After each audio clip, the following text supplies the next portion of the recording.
Ассаламу алейкум, жалпы алайлық туғандар, сіздерге аябай бір маанилүү жаңылык айтайын дедик.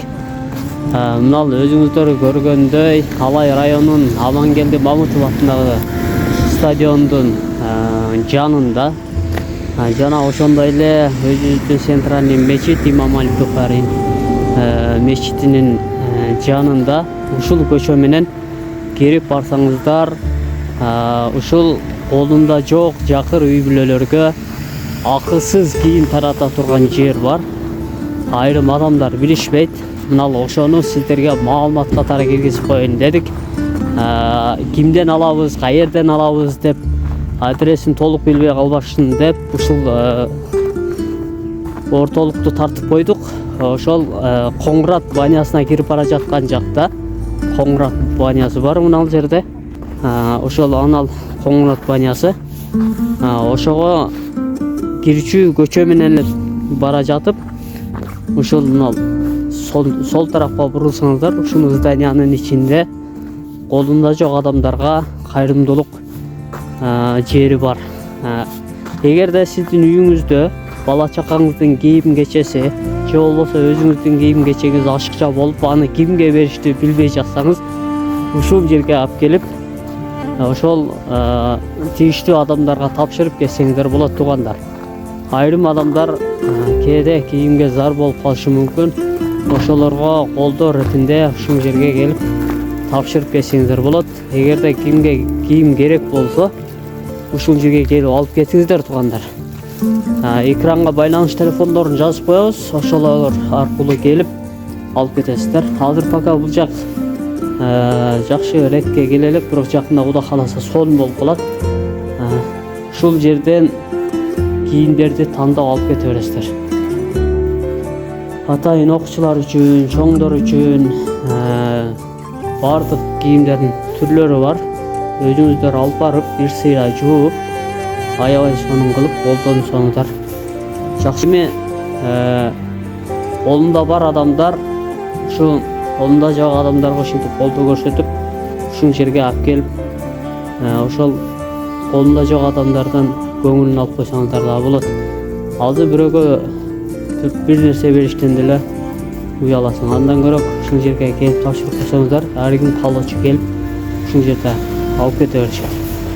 Азыр дагы бирөөлөр алып келмек экен. Бүгүн алып келишти. Азыр ошолорду сиздерге көрсөтөбүз.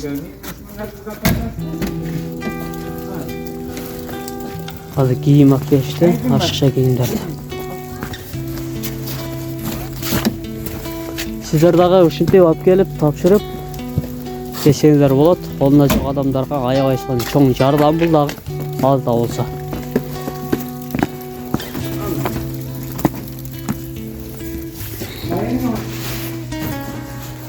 Келгенде мындай жак-жакшынакай өздөрүнө чак келбей калган мондай сонун куткаларды алып келип тапшырышат. Кимге керек болсо алып кете беришет. Кыздардын куткаларында кимге керек болсо алып кете беришет. Келишет. Ачып берип биз бүгүн кийим алып кетебиз дешет. Кийим алып кетишет мындай мондай. Кимге керек эмес болсо алып келип таштаңыздар, кимге керек болсо алып кете бериңиздер. Эгерде кимге керек болсо, ушул Айнура Мусапбаева деген эжебиз бар. Ошол эжебизге кайрылып, канча жылдан бери иштейт. Убагында Бактыбек Арапбаевич ушул жерде алып берген болчу. Бир сыйра ремонт кылдык эле. Андан кийин азырда ремонт кылып берем дегендер бар, бирок кайра өкмөт алып койбойбу деп коркунучта турушат да. Болбосо ремонт кылып беребиз деп элдер бар. Биз жасап берели же жакшакайгы ишинин бар жогун сонун ремонт кылып берели. Эртең кокусунан кийин алып коюшпайбы өкмөт деп коркушат да. Болбосо ремонт кылып берем дегендер толтура. Өкмөт тарабында иштегендер наоборот албай ушул жерде өнүп туруп, кайра өркүндөтүп, элдерге жардам берсеңиздер жакшы болот. 5 жылкаларды алып берсе, монтип кийимдерибиз жерде жатпайт эле да. Ушул 5 жылкалар жок, баягы улам ким келсе көрүп, ушул жерде калып калат да. Ушул жерге условия түзүп беришсе жакшы болот эле. Бул жерден кээде продукттар таркатылып калат, кээде эт таркатылат. Баягы муктаждарга ким эмне керек болсо ушул жерде көбүнчө ушул жерде таркатылат да. Ошон үчүн кайра колдоп коштоп коюшса жакшы болот эле. Бул иштегенибизге бул жерде минимум жок дегенде 5 жыл болуп атат. Эл билет, негизинен келип алып жүргөндөр да билишет, келип тапшырып жүргөндөр да билишет. Кээде мен жок болуп калсам сыртка эшикке коюп коюшат, лестницага. Эч ким тийбейт. Мен качан келгенде алып келип коюп коем. Колум бошобой калганда келбей калам да. Колум бошогон кезде алып келип коем, эч ким тийбейт. Кээде Россиядан келген кийимдер дагы болуп калат.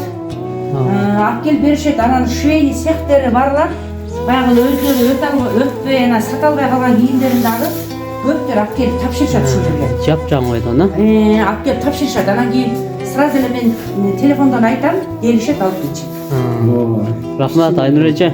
Мына алайдын алдын кыймылдаткан үчүн сиз көбүнчөчү мына аялдардын алдында көп көрөм да, иш-чараларда, маданий иш-чараларда, ошол окшогон коомчулук иштерде сиздин жүзүңүз белгилүү бизге.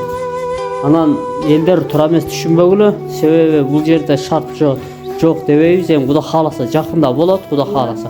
Эми ким муктаж адам болсо шартка карабайт. Эгерде биздин телефон номерибизди дагы айтып коеюн. Айтып коюңуз. 0501 менен 28 08 14.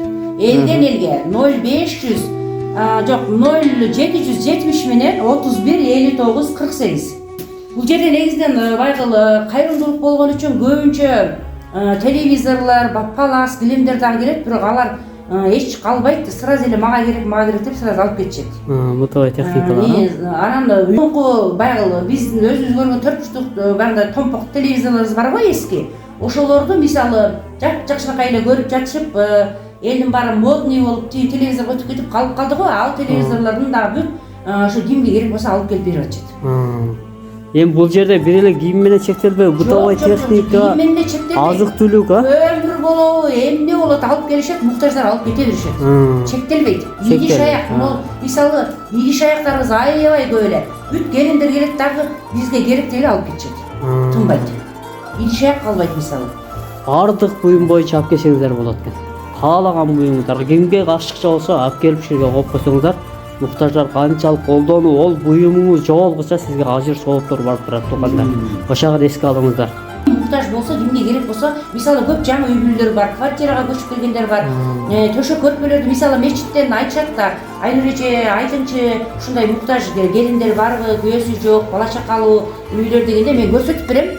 Мечиттегилер беришет, алып барып подушка, жер төшөк, көрпөчөсүнөн бери бүт бар ошол жоконда жок үйлөрдү алып барып беребиз. Рахмат Айнур эже, рахмат. Туугандар, ушул жердин шартын жакшыртыш үчүн мына темир усталар, мисалда дробилка жасап аткандар, лоо жасап аткандар, теге эле элге бардык буюмду жасап чыгарып атышпайбы? Ошо инсандар деле ошол темирдин кыркындыларынан дагы жасап болсун дагы ушул жерге 5 жыл алып келип жасап койсоңуздар, сиздерге дагы сооп болот. Ошону дагы эске алып тургундар, сиздер дагы жардам берип коюңуздар.